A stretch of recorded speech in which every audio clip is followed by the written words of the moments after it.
L'ancien ministre de la Justice a pu obtenir ce mercredi une nouvelle composition de juge de la Cour de cassation dans son procès pour détournement des fonds publics. Quelques témoins également se sont présentés à la barre à sa demande et celle du ministère public, parmi lesquels anciens et actuels membres du gouvernement. Semaine noire pour la presse en République démocratique du Congo. Un professionnel de médias a été assassiné dans le Sud Kivu, dans une zone contrôlée exclusivement par la rébellion. À Kinshasa ce mercredi, 2 autres journalistes ont été transférés à la prison de Makala à cause de l'exercice de leur métier.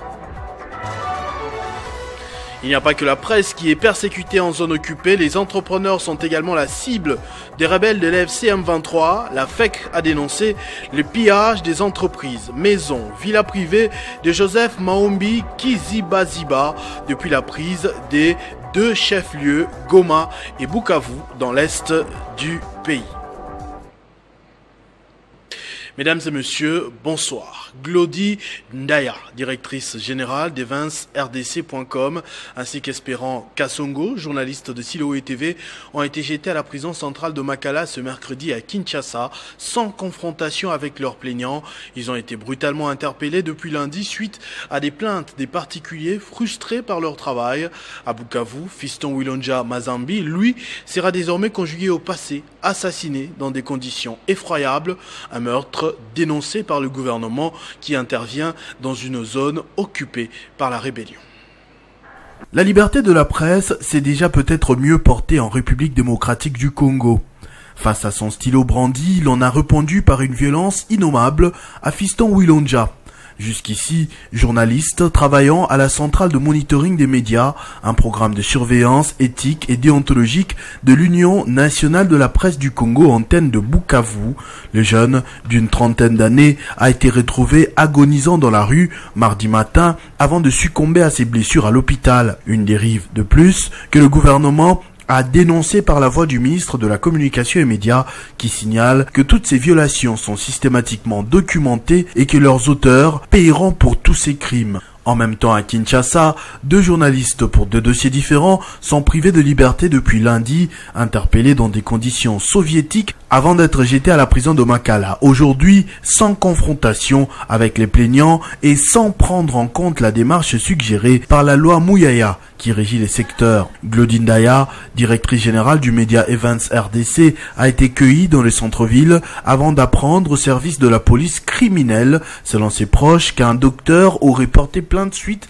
à un article publié sur son site internet dénonçant une escroquerie sur des patients souffrant de cancer. Seulement, il s'agit d'une enquête signée par une cellule indépendante le mois dernier et publiée par plusieurs plateformes panafricaines, selon la rédaction d'Evans RDC. Le même lundi, à 17h, Espérant Kassongo, journaliste connu pour ses interventions dans la chaîne Siloé TV du pasteur Moïse Mbié, a été interpellé à Kintambo Magasin suite à une plainte d'un autre pasteur, Mike Kalambay, évoluant également dans le gospel. Il lui est reproché à son tour, selon ses confrères, des injures publiques, de la diffamation et des imputations dommageables. Sans procédure exceptionnelle, il a également été jeté à Makala ce mercredi, malgré les nombreuses dénonciations appelant à ramener l'affaire au tribunal des pairs de l'UNPC. Le 3 mai dernier, lors de la célébration de la journée de la liberté de la presse, le président du Conseil supérieur de l'audiovisuel et de la communication, Christian Bossembe, avait causé une polémique suite à des propos insinuant que le journaliste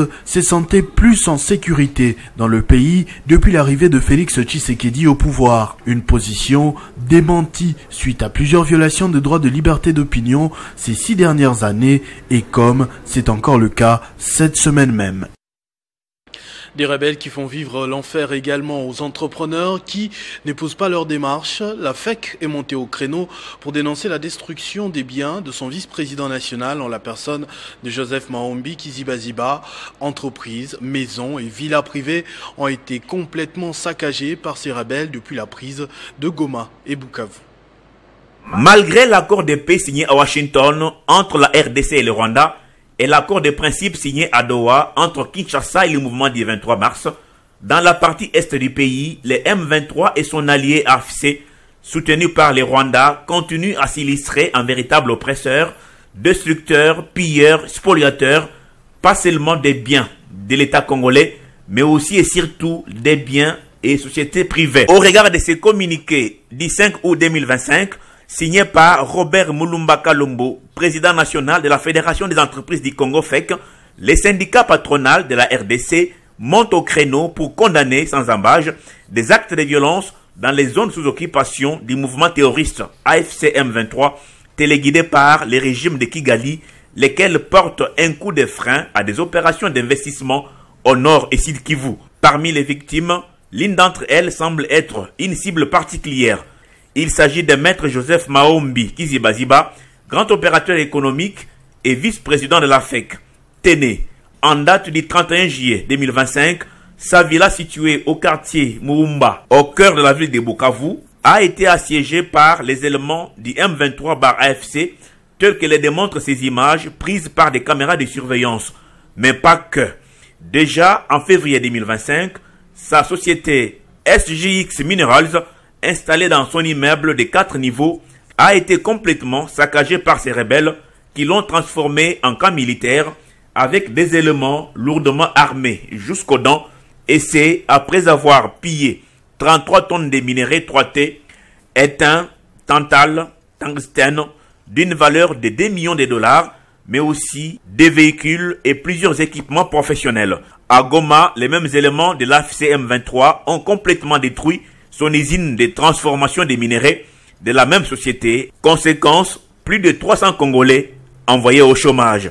Selon plusieurs observateurs, ainsi que l'un de ses avocats, la destruction méchante des biens de Maître Joseph Maombi Kizibaziba, acquis bien avant son entrée en fonction en janvier 2023 en tant que DG de Primera Gold DRC, actuel DRC Gold Trading SA, donc qui ne sont pas à confondre avec de biens de l'État, illustre l'acharnement dont ces dignes fils du Grand Kivu est victime de la part de ceux qui ne supportent pas son combat contre la contrebande, pour l'assainissement de la chaîne d'approvisionnement de l'or et la traçabilité des minéraux.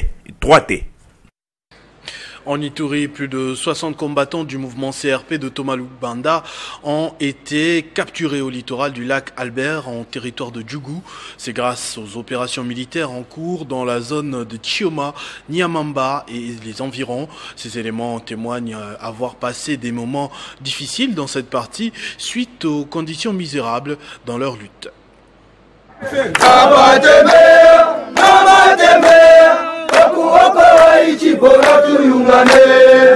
Il s'agit ici des éléments de la milice CRP en perte de vitesse dans la brousse. Ils ont été présentés ce mardi 5 août au commandant secteur opérationnel Ituri, le général-major Bruno Mandevou, par les commandants 332e base force navale, les colonels Ekofo. Ces éléments qui se sont rendus avec quelques armes et munitions de guerre affirment avoir subi la puissance de feu des forces armées de la République démocratique du Congo.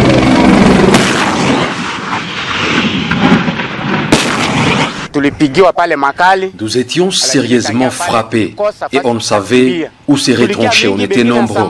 D'autres sont dispersés et d'autres ont fui même jusqu'à l'Ouganda. Nous ne savons même pas la destination des autres et d'autres sont morts. Le gouvernement nous a bien accueillis tous. Je ne peux plus rentrer en brousse. Je vais rester aux côtés du gouvernement. Si je rentre pour la deuxième fois, que le gouvernement s'occupe de moi, car j'aurais agi comme un insensé. Le lieutenant Jules Ngongo Chikoudi, porte-parole du secteur opérationnel Ituri, renseigne que l'armée reste déterminée. Nous appelons les autres à ne pas hésiter, de sauver leur vie, de quitter la brousse et de se rendre aux forces armées de la République démocratique du Congo pour avoir la vie sauve. Et plus rien ne sera comme auparavant, quoi qu'il en soit, quoi qu'il en coûte, les forces armées vont imposer la paix et restaurer l'autorité de l'État sur toute l'étendue de la province de l'Ituri. Thomas Lubanga, c'est un criminel. Il ne faut pas le suivre.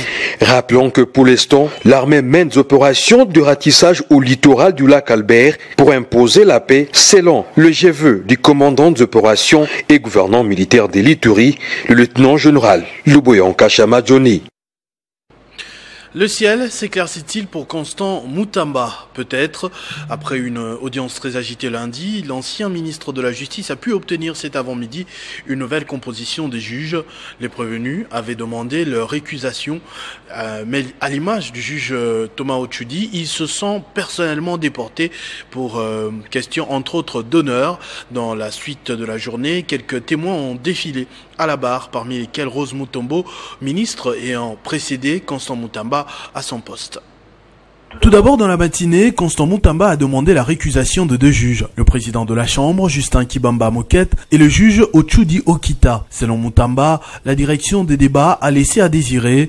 Il les a accusés entre autres de menaces et intimidation dans un document de 4 pages. Les deux juges, ayant appris leur récusation, ont décidé de se déporter personnellement, pas par crainte, précise le juge Ochudi, mais par honneur et fidélité à la Cour ainsi que la justice. La nouvelle composition est également stricte, posant des conditions d'uniformité pour les avocats et les journalistes qui participent au procès. La journée a ensuite été marquée par une série de témoignages. Les prédécesseurs de Mutamba a donné des éclairages sur la création et gestion du Contrivao qui daterait du régime passé sous Tambwe Mwamba ou Luzolo Bambi. Le chef de la division provinciale de la justice, de son côté, a quant à lui confirmé la présence d'un terrain à 11 km de Kisangani censé accueillir la prison.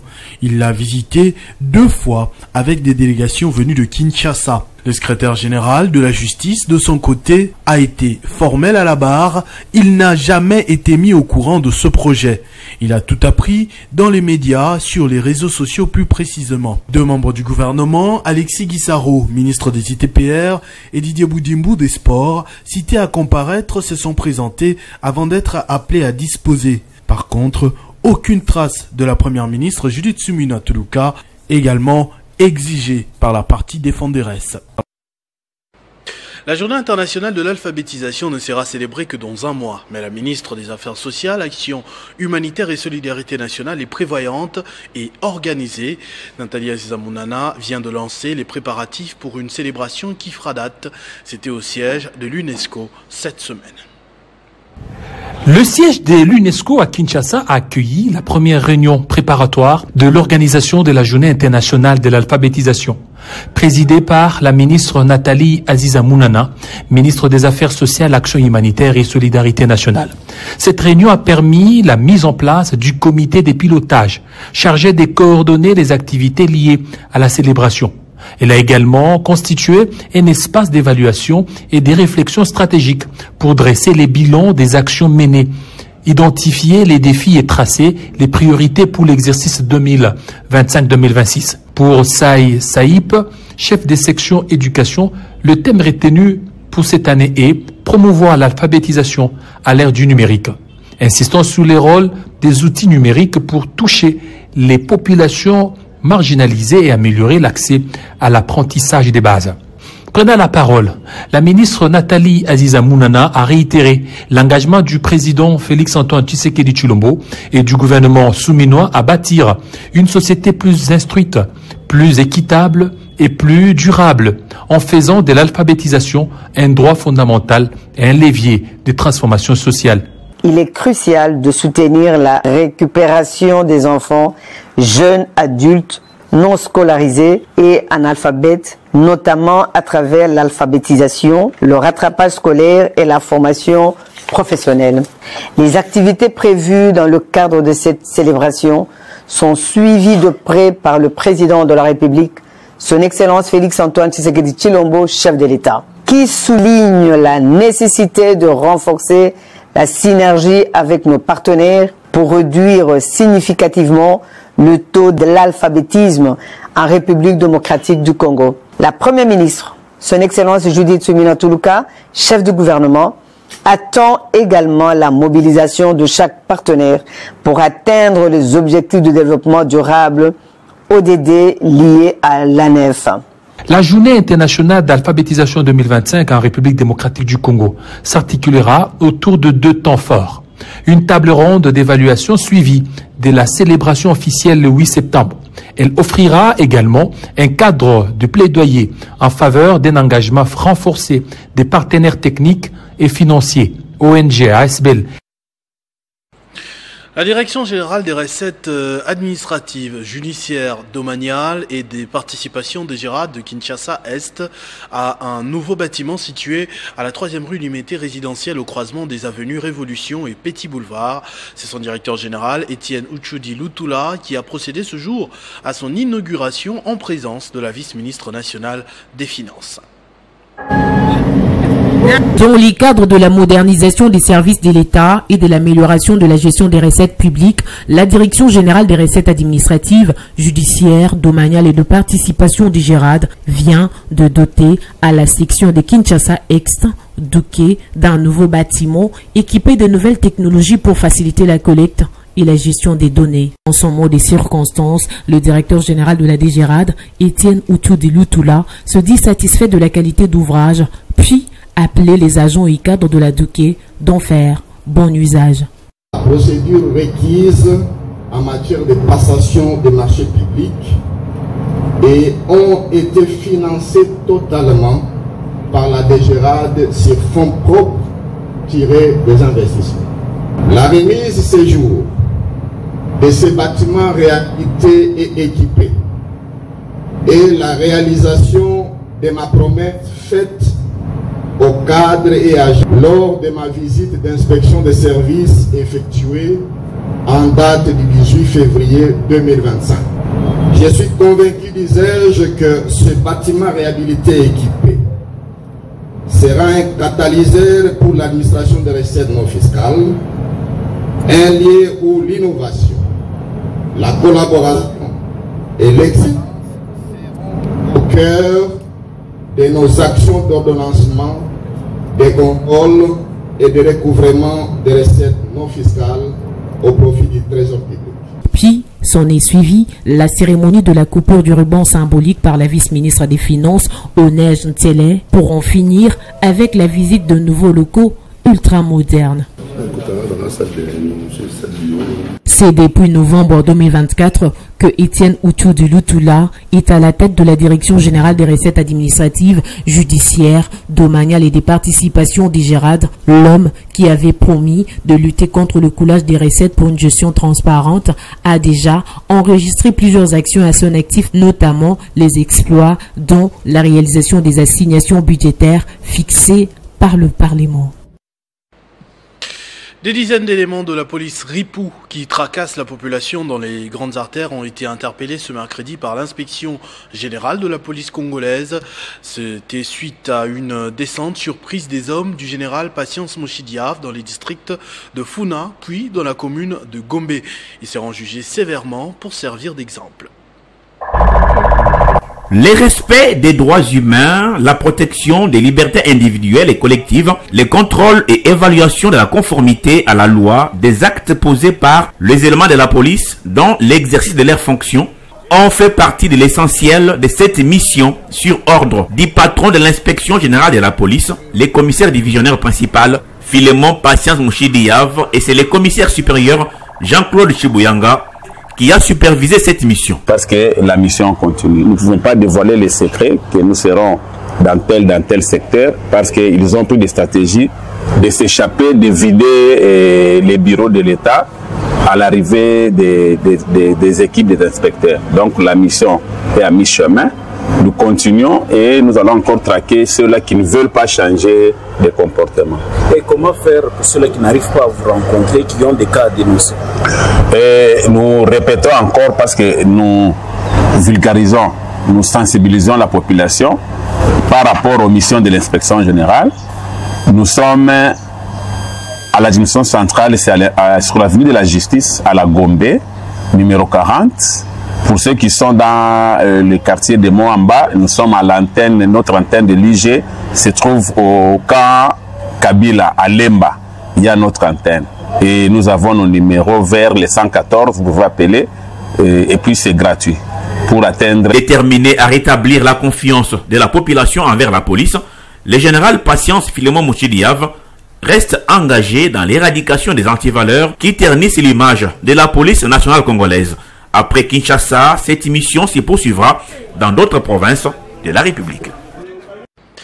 Comment est géré les secteurs de la sous-traitance en République démocratique du Congo? La question a été au centre de menu entre la société civile congolaise et les réseaux des entrepreneurs congolais. Ces derniers dénoncent l'opacité dans la passation de marchés publics dans certains dossiers.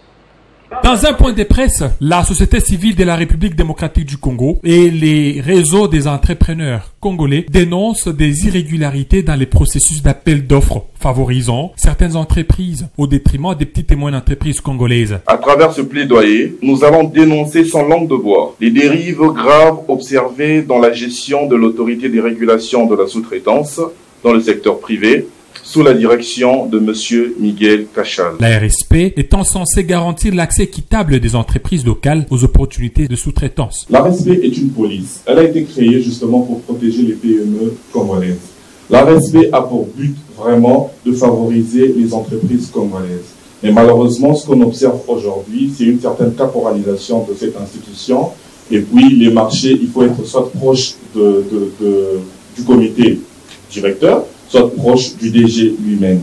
Alors, l'RSP compromet, en tout cas, la vision du chef de l'État, je dirais même pas compromet, mais piétine quand même la vision du chef de l'État, de créer les millionnaires congolais. Les réseaux des entrepreneurs congolais se disent indignés de ne suffisamment pas être soutenus par les entreprises locales face aux grandes multinationales, malgré les dispositions légales favorisant la sous-traitance en République démocratique du Congo. La RSP, bien qu'ayant un objectif louable, opère dans un environnement complexe où les intérêts économiques et politiques s'entremêlent. Les dénonciations des entrepreneurs et de la société civile reflètent souvent des frustrations liées à l'écart entre les promesses de la RSP, soutenir l'économie locale et la réalité de domination des grandes entreprises ou pratiques opaques. Cependant, sans accès à des déclarations spécifiques récentes du réseau des entrepreneurs, il est difficile de confirmer l'ampleur et les détails précis de ces critiques.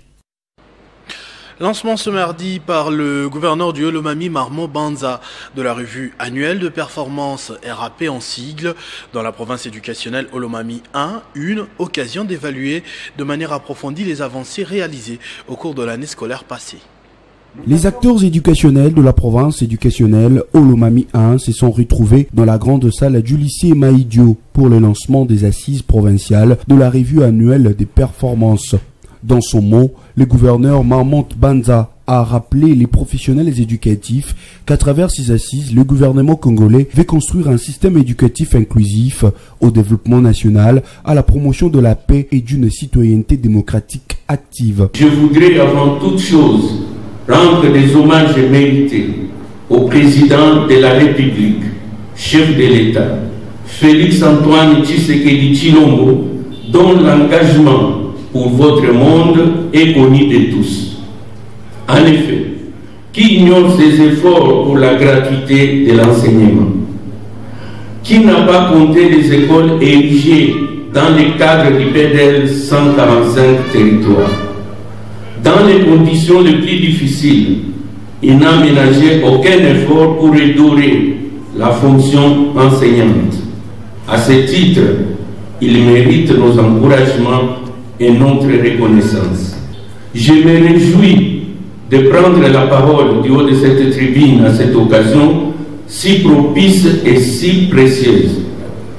Les opérateurs éducatifs, les parents, toute la communauté se plaint de plusieurs maux qui rongent cet espace si crucial pour notre société. L'occasion est donnée à tous les participants à ces assises de formaliser ces plaintes, de les approfondir sans complaisance et surtout d'y proposer des remèdes adéquats et propices pour des solutions durables, voire définitives. Cette revue est une occasion d'évaluer de manière approfondie les avancées réalisées au cours de l'année scolaire passée, d'identifier les obstacles persistants et définir les stratégies innovantes pour relever le défi. Dans le cadre de ses vacances parlementaires, le sénateur Pierre Kanda Kalamba s'est rendu au Kassai oriental pour une série d'échanges et de dialogues avec sa base. En débat, les questions de développement des secteurs qui composent le chef-lieu Mbujimayi. Lundi 28 juillet, visite à Bakwaboma dans les territoires des Katanda, secteur de Sangu. Après échange avec la population des Bakwaboma qui s'est plaint de l'absence d'exécution des projets de PEDEL 145 territoires, des routes, écoles et hôpitaux. Deuxième étape, visite au secteur de Sangu pour le même exercice. Les difficultés de la population restent inchangées. Je suis en même temps content et un peu triste de la façon dont j'ai trouvé les infrastructures ici. Nous venons de Benachitolo. Ça veut dire qu'il y a des gens, des cultivateurs qui ont beaucoup de produits et qui n'arrivent pas à les acheminer dans les centres de consommation. Donc la nourriture pourrit sur place parce qu'il n'y a pas de route. Donc c'est un projet un dossier que je dois prendre à bras le corps. Pour la journée du mardi, le sénateur Kanda Kalambaï a repris son bâton de pèlerin, direction les secteurs de Benachitolo, toujours dans les territoires des Katanda, où la population qui l'attendait de pied ferme lui a présenté ses difficultés liées concernant les délabrements avancés de la route qui les relie au chef-lieu de la province. La seule voie qui leur permet d'évacuer les productions vers les centres des consommations. En dehors des problèmes de la voirie, la population a également présenté la situation d'eau dans les secteurs, mais aussi l'absence du programme PEDEL 145 territoires, aucune école construite, aucun hôpital, aucun bâtiment administratif. Les secteurs continuent à fonctionner dans 2 vieux bâtiments. À son tour, les sénateurs a promis de prendre en charge cette question pour une solution rapide. Durant son séjour, les sénateurs Pierre Kanda Kalambaï a eu droit à un bain de foule des populations des différents villages venus lui témoigner de leur affection et de leur soutien. Les jeunes leaders du cadre de concertation de la société civile du Haut-Katanga réaffirment leur soutien au gouvernement provincial dirigé par Jacques Kabula Katwe en tant que gouverneur élu. Ils lancent un appel au chef de l'État Félix Tshisekedi et au vice-premier ministre de l'Intérieur pour faire en sorte qu'ils rentrent en province pour poursuivre l'élan de développement lancé. Soutient les démarches du président de la République, chef de l'État, Son Excellence Félix Antoine Tshisekedi Tshilombo, visant à rétablir la paix sur l'ensemble du territoire national. La jeunesse de la société civile du Haut-Katanga soutient l'institution gouvernement provincial du Haut-Katanga, représenté par Son Excellence Jacques Kabula Katwe, gouverneur élu.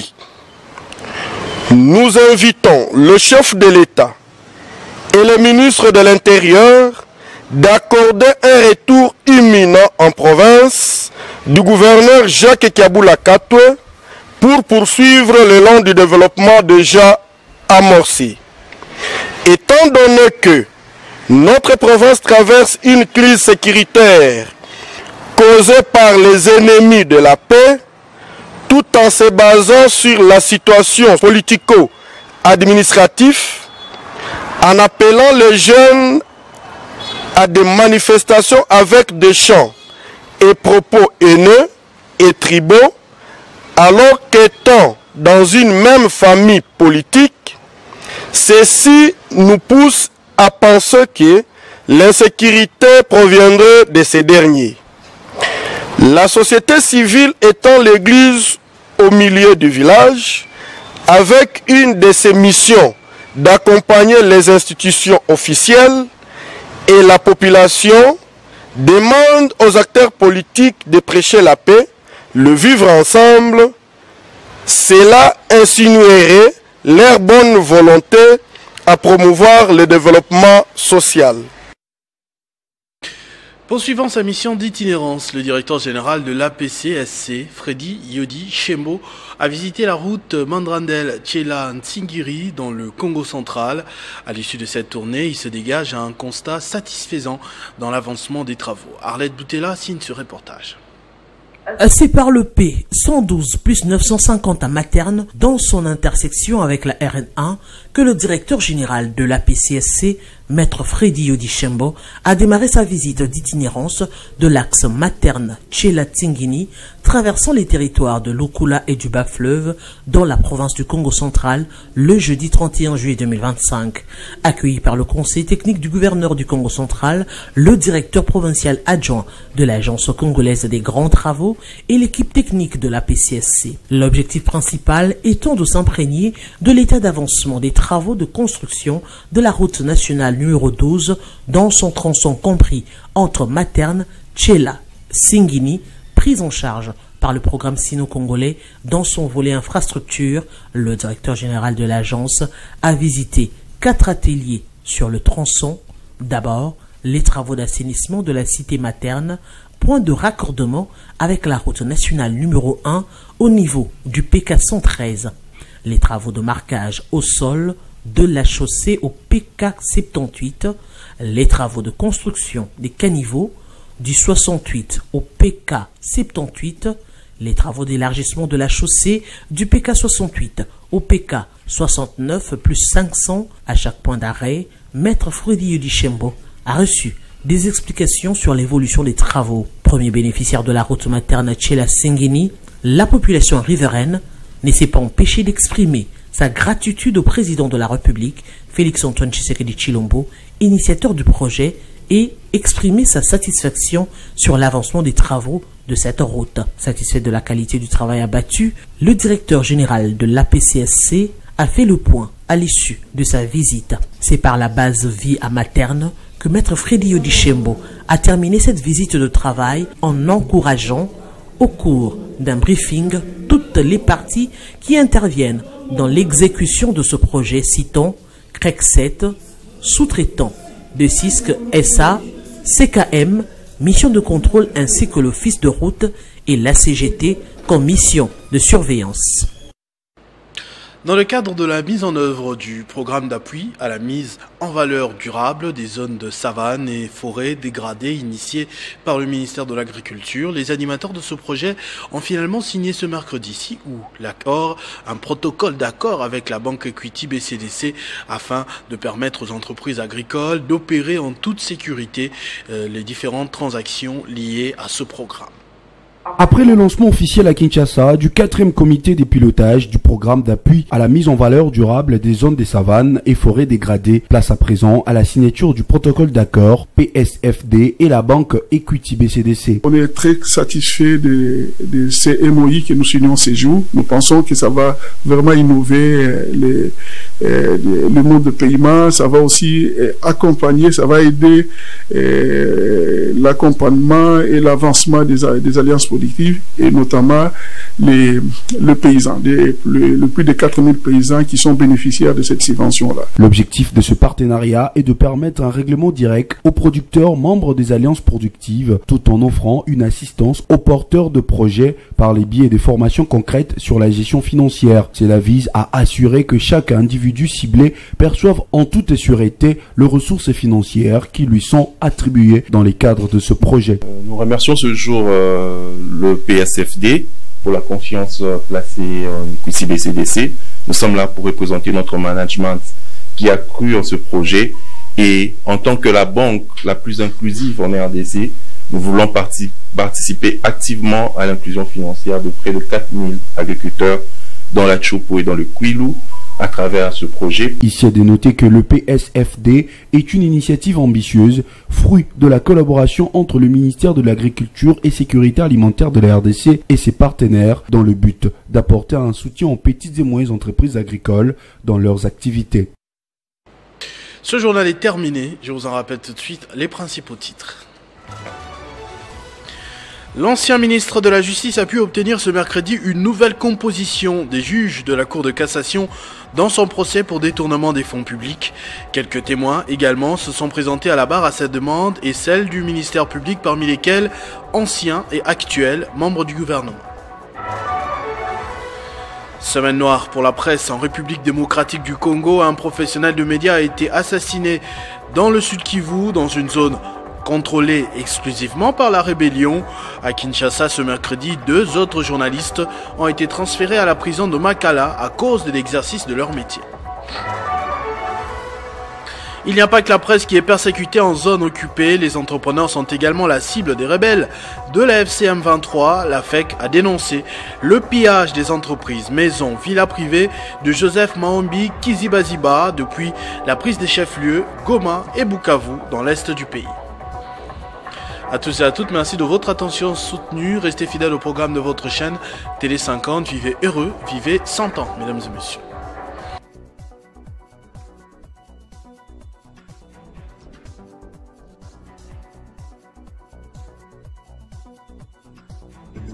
Retrouvez toute l'actualité en continu sur www.tele50.cd.